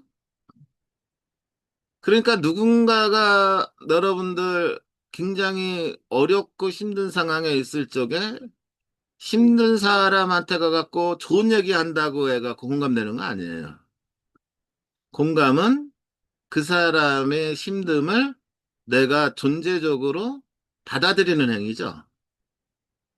그게 이제 일종의 침묵 속의 공감이죠. 똑같은 논리로 소음 속에 고독이 있어요. 그러니까 사람들은 여러 가지 소리 속에서 살아가죠. 근데 고독하단 말이죠. 그 많은 관계와 활동 속에 있으면서도 존재의 근원이 닿지 못한 채 표면을 떠나는 상태가 있게 되는데 이 상태를 토마스 머튼은 내면의 소외, 내적 외로움이라고 표현하죠. 그러니까 소음 속에 고독이 있으면은 이제 어떻게 돼요? 침묵 속에서 그 해답을 찾을 수 있죠. 그래서 어떤 수도자가 공동체 안에서 여러 사도직에 참여하고 있는데도 불구하고 기도 중에 침으로 오르는 깊은 공허함을 경험한다고 고백을 합니다. 나는 늘 사랑과 함께 있었지만 나 자신과 멀어져 있었다라고 얘기를 한다라는 거죠. 이 고백은 단순한 탈진이나 가로가 아니라 활동으로 자신을 채우려 하지만 내면의 중심에 닿지 못할 때 나타내는 영적 외로움이라고 할 수가 있는 거거든요. 수도자들 같은 경우에.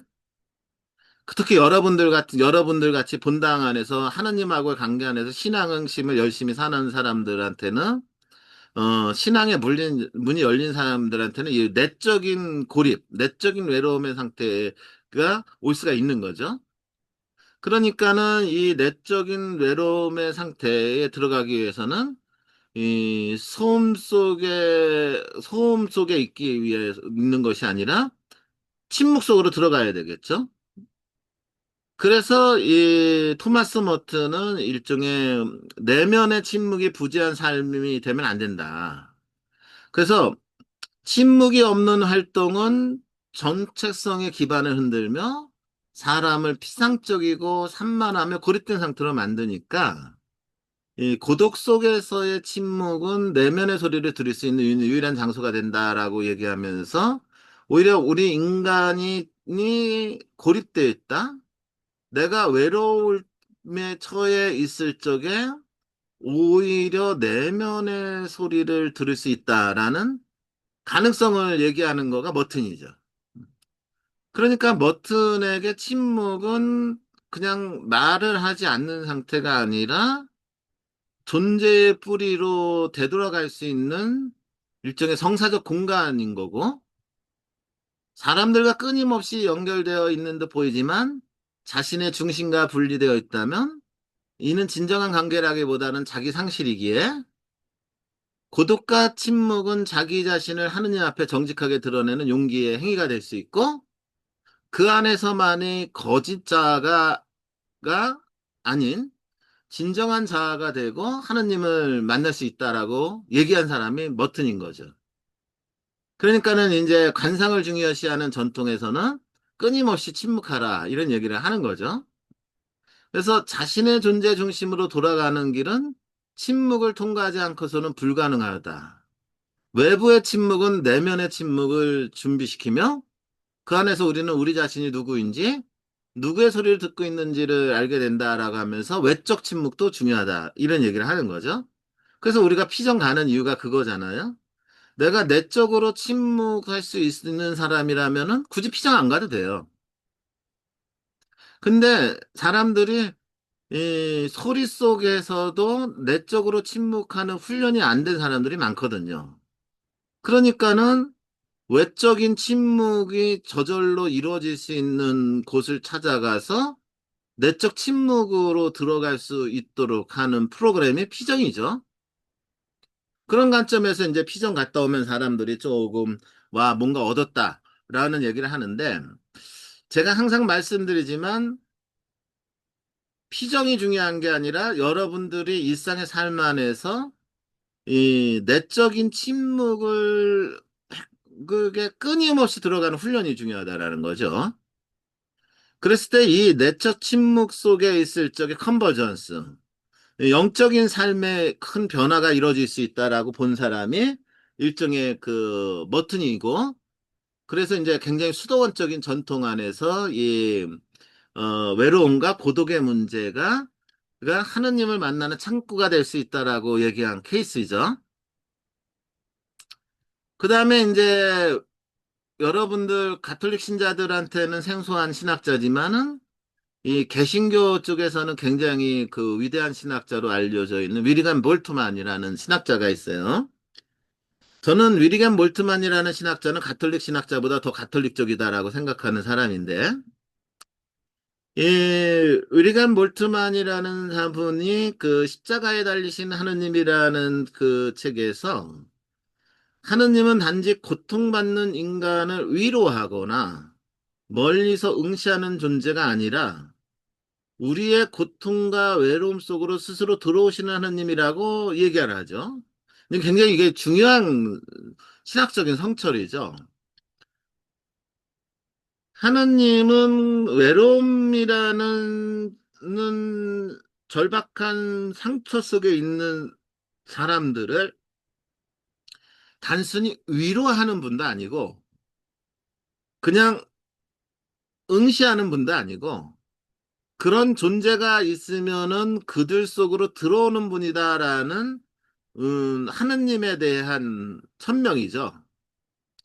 그랬기 때문에 이러한 관점에서 예수님이 십자가상에서 엘리 엘리 레마 사박타니라고 외친 그 절규는 말 그대로 철저하게 외로움과 고통 속으로 들어가시고자 하시는 예수 그리스도의, 아니 삼일체 하느님의 철저한 자기 비움이고, 인간이라는 실존재에 대한 궁극적인 연대다라고 얘기하는 관점인 거예요.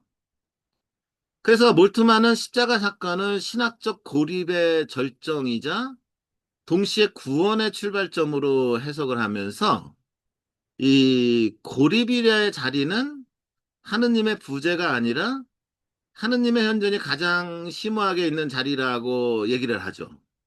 그래서 쉽게 말해서 하느님은 고통 가운데 계신다. 벌어짐 속에서도 여전히 관계를 갈망하시는 분이다라고 얘기를 하면서 인간의 이러한 상처 안에 현존하시는 하느님간을 제시함으로 인해서 우리가 노력하지 않아도 하느님의 사랑에 의해서 외로움 속에서 벗어날 수 있는 상태에 도달하게 된다라는 영성신학적인 성찰을 제공한 분이죠. 하느님은 멀리 떨어진 곳에 계신 분이 아니라 그 외로움 속에 있는, 즉 상처 속에 고통받고 있는 이들을 가 함께 하시면서 동시에 고통을 받으시는 하느님이라는 얘기죠. 어떤 남성이 항암 치료를 마친 후에 병원 침대에 홀로 누워 주일을 맞이하였는데 가족이나 지인은 방문하지 않았고 외롭죠. 그러던중 머리맡에 성경을 펼쳐 읽은 구절은 이랬다라는 거죠. 두려워하지 마라. 내가 너와 함께 있다. 놀라지 마라. 나는 내 하느님이다.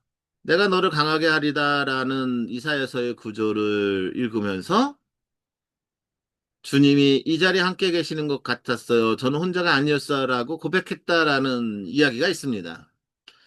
이 얘기는 인간의 어떤 노력에 의해서라기보다 십자가상에서 철저하게 버림받았던 예수님이기에 그 버림받은 이들과 함께 하시는 우리 그리스도교의 하느님의 모습을 보여주는 거죠.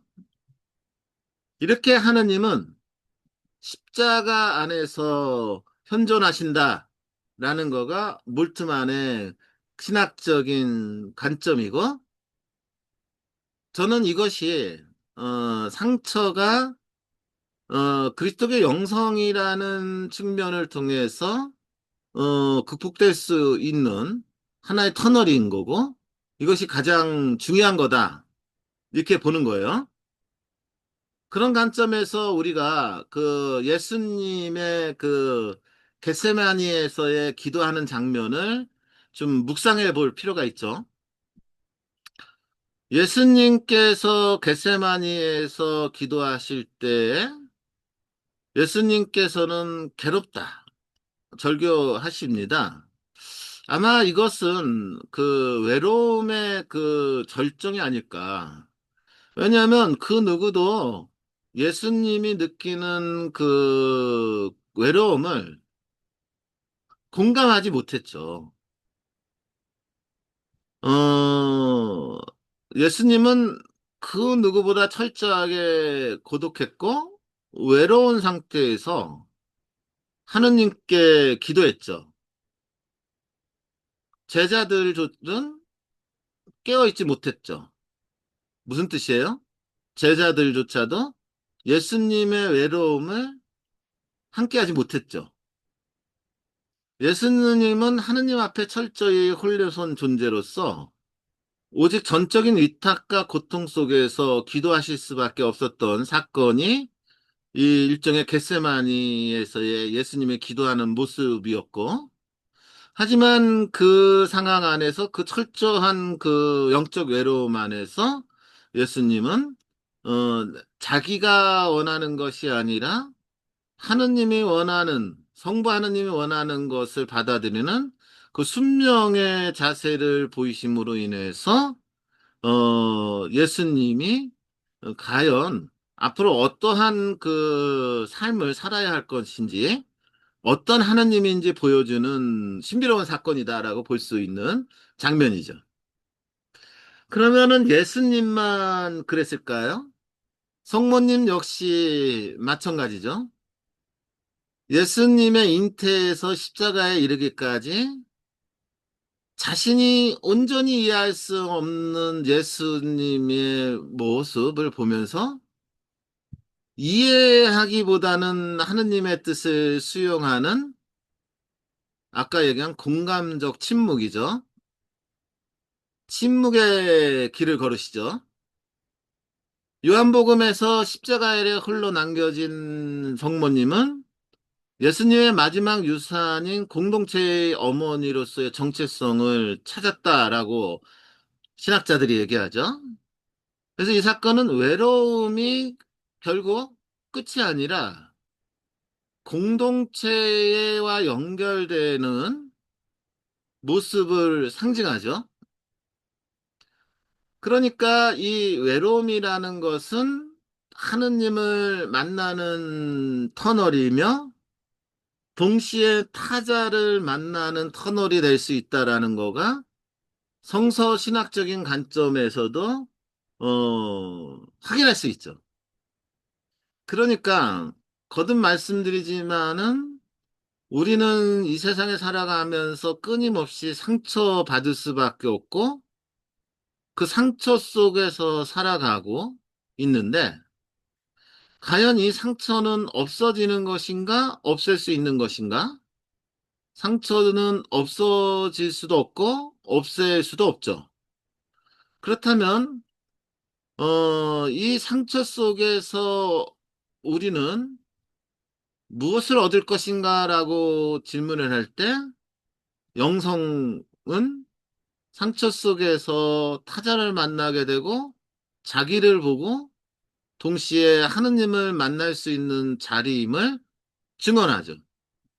그렇기 때문에 우리한테는 희망이 되고 이 희망에 때문에 어느 정도 우리는 상처를 껴안고 이 세상에서 살아갈 수 있는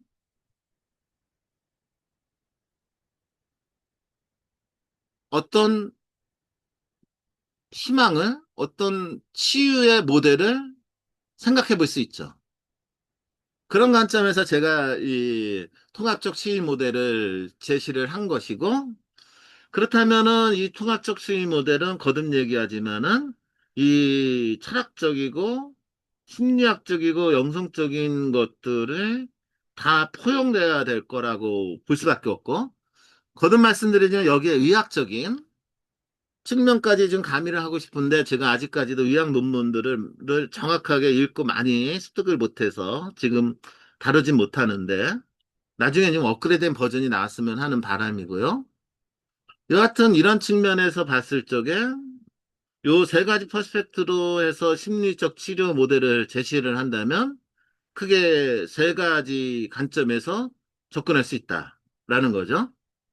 첫 번째로 보면은 철학적으로 먼저 제일 중요한 것은 이 응시하는 거죠. 바라볼 줄 알아야 돼요. 아까도 말씀드리지만 이 외로움이라는 거가 우리한테 다가오는 현상, 그리고 원인은 다양한데, 이 다양한 건데 이것을 내가 정확하게 식별하지 못하고 그냥 뭉뚱그려서 나는 외롭다 하면은 이건 응시가 아니죠. 그러니까 내가 왜 외로운지에 대해서 진단을 하기 위해서는 철학적 퍼스펙트가 좀 필요하다는 거예요. 그래서 이런 질문을 던질 필요가 있죠. 나는 누구와 단절되어 있는가? 나는 어떤 방식으로 외로운가? 내가 어떤 방식으로 이 외로움을 부정하거나 회피하고 있는가? 왜냐하면 우리가 이 문제를 치유해 나가려면은 내가 느끼는 외로움을 들여다보고 응시해야 하는데, 사람들은 아까도 얘기했지만은 회피하거든요. 그러니까는 이 사람들한테 내가 어떤 방식으로 이 외로움이라는 문제를 회피하고 있는지를 보게 하고 진단할 수 있도록 하는 거가 일종의 치유의 시작점이 될 수 있죠. 그 다음에 더 중요한 것은 외로움 속에서, 고립 속에서 나는 어떠한 소리를 듣고 있는가? 라고 질문을 던짐으로 인해서 이 사람들이 이 외로움이라는 것이 무엇인지 이해하고 받아들이고 응시할 수 있도록 도와주는 거가 첫 번째 스타트 작업이 될 거다라는 거가 제 생각이에요. 그러면은 이제 두 번째로 할 수 있는 단계가 뭐냐면은 이 사람이 느끼는 외로움이라는 것을 좀 분석하고 그 안에서 이것을 어떻게 회복시킬 수 있을까? 라는 관점에 있어서는 일종의 심리적인 관점이 큰 기여를 할 수가 있죠. 그래서 돌비의 이론이라든가 위니콧의 이론이라든가 이런 것들을 좀 하면, 그러니까 이제 여러분들 같은 경우에 이제 중간 공간이 필요하면은 저 같은 놈하고 만나는 시간도 의미가 있겠죠. 왜냐면은 여러분들이 저를 만나면서 여러분들의 있는 그대를 표현할 수 있다면은 제가 중간 공간이 될 수가 있죠. 그러니까 이러한 만남들이 가능한 것들을 통해서 우리가 회복을 하는데 서로 도움이 되죠. 그래서 나는 지금 어떤 감정을 느끼고 있는가? 질문을 하고 또는 대화를 통해서 또는 관계 안에서 서로 나누고 내가 표현하지 못하는 감정은 무엇인가에 대해서 파악해보고 내가 진정으로 관계 맺고 싶은 대상은 누구인가라는 질문들을 통해서 어, 심리적으로 좀 공감을 얻고 좀 정서를 안정시키는 그러한 어떤 노력들, 이런 필드, 이런 것들이 이루어지면은 아마 치유가 되는데 좀 도움이 많이 되지 않겠냐. 이런 측면이죠. 심리학적인 퍼스펙트는 일종의 어떠한 영성 지도자, 어떠한 상담자하고의 어떤 관계 안에서 이루어질 수 있다라고 보는 거고, 이런 측면에서 볼 적에 여러분들이 주변의 신앙인들에게 동반자와 같은 역할을 한다라는 것은 매우 중요한 역할이 되겠죠. 그 다음에 이제 세 번째로 이것만 갖고는 안 돼요.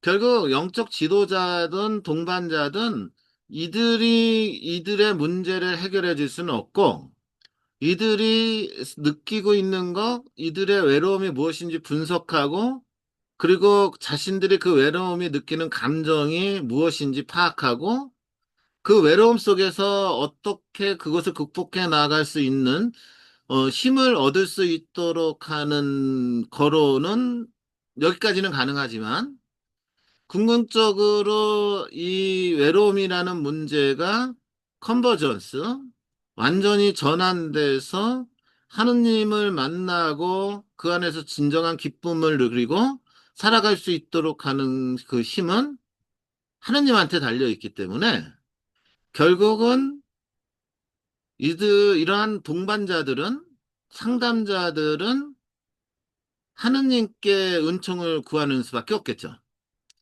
그래서 세 번째 단계는 하느님께 은총을 구하는 단계다라고 볼 수가 있는 것이죠.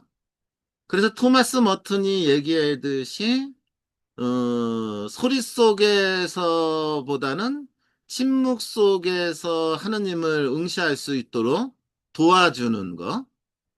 또 겟세마니에서 홀로 외로움 속에서 기도했던 예수님에 대한 말씀을 사람들한테 전하면서 그 예수님이 사실은 외로움 속에 있는 이들에게 오시는 분이다라는 일종의 신앙 교육을 통해서 사람들이 고독과 외로움 속에서 하느님을 도와주도록 묵상을 유도하든지 또는 성모님의 삶을 통해서 그 외로움과 고독을 통해서 공동체와 연결될 수 있어야 되는 모습을 제시하고 궁극적으로 공동체 안에서 관계 회복을 갈 수 있도록 도와주는 것.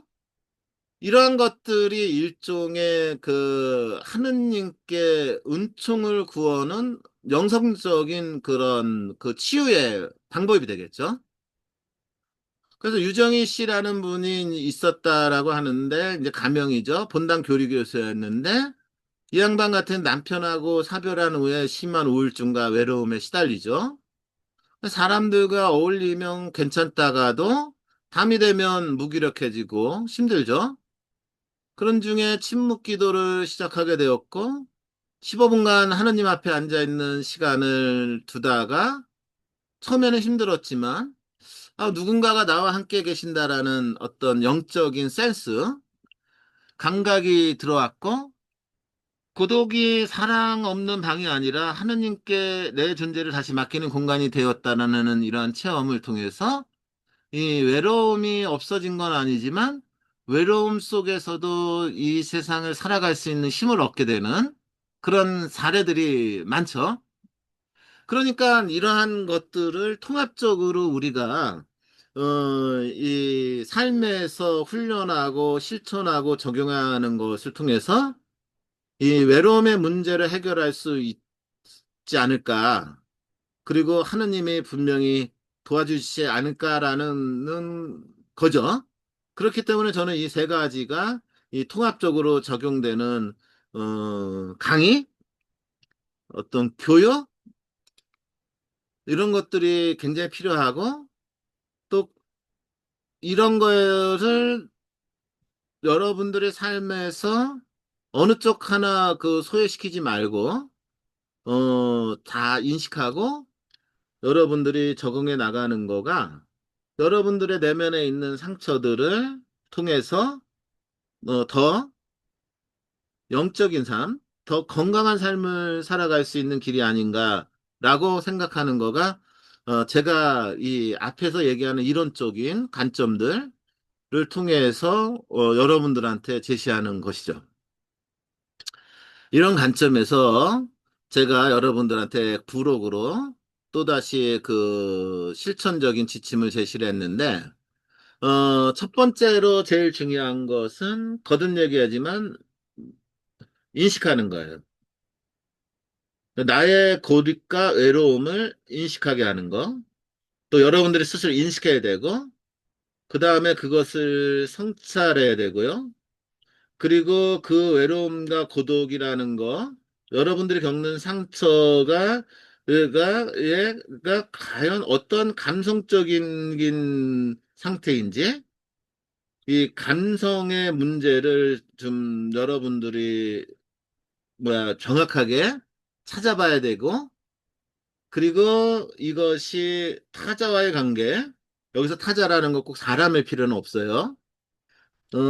타자성이라는 존재의 관계 안에서 상호성 안에서 회복될 수 있도록 하기 위해서 이 타자의 관계성 회복하는 어떤 실천적 훈련들이 필요하고 결국 이 타자성은 하느님이라는 분에 의해서 완성되니까 뭐 여러 가지 기도나 묵상 이런 것들을 하게 함으로 인해서 앞에서 제시한 그 세 단계를 잘 적용을 하면은 이렇게 프로그래밍을 할 수가 될 수가 있고 그래서 제가 이제 1차는 고독의 얼굴을 마주하다.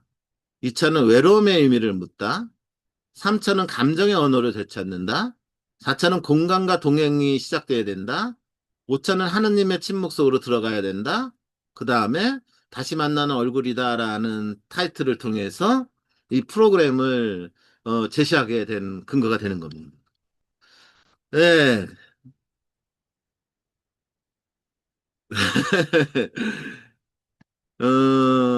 강의를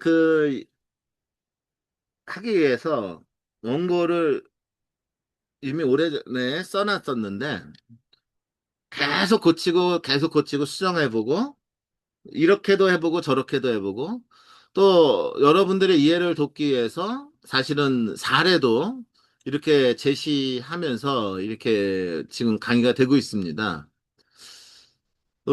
제가 뭘 하고 있는지는 잘 모르겠는데 분명한 거는 여러분들 안에 있는 여러 가지 그 다층적인 그 굉장히 복합적인 그 내적인 상처를 명확하게 그 인식하고 탐색하고 그리고 그것을 통해서 하느님하고 뿐만 아니라 그 세상하고 회복하는 길이 있음을 제시하려고 하는 것이고요.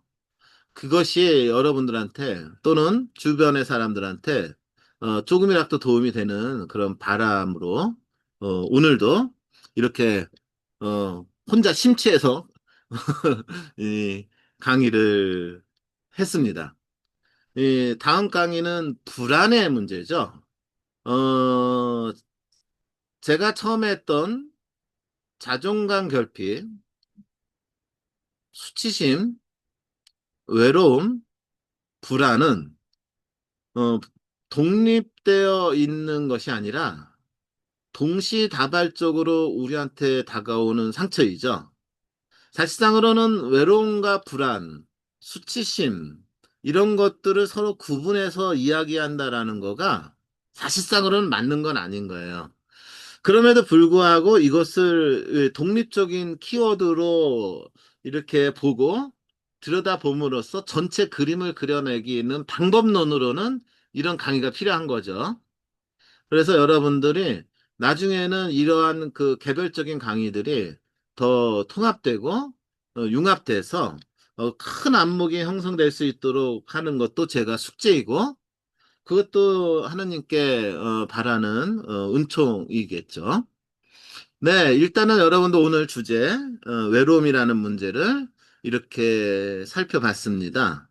그래서 여러분들이 거듭 말씀드리지만 이 강의를 통해서 여러분들의 모습을 들어볼 뿐만 아니라 주변에 이러한 문제 때문에 고민하는 이들을 도와줄 수 있는 이들이 되었으면 하고 그리고 궁극적으로 끊임없이 기도해서 하느님께서 이들을 치유할 수 있도록 청원하는 그런 중요한 사도직을 지금 살아가시기를 바라면서 오늘 공식적으로는 형식적인 강의는 이렇게 마치도록 하고요. 잠깐 여러분들 나눔을 갖는 시간을 이제 갖도록 하도록 하겠습니다. 녹음은 중지하겠습니다.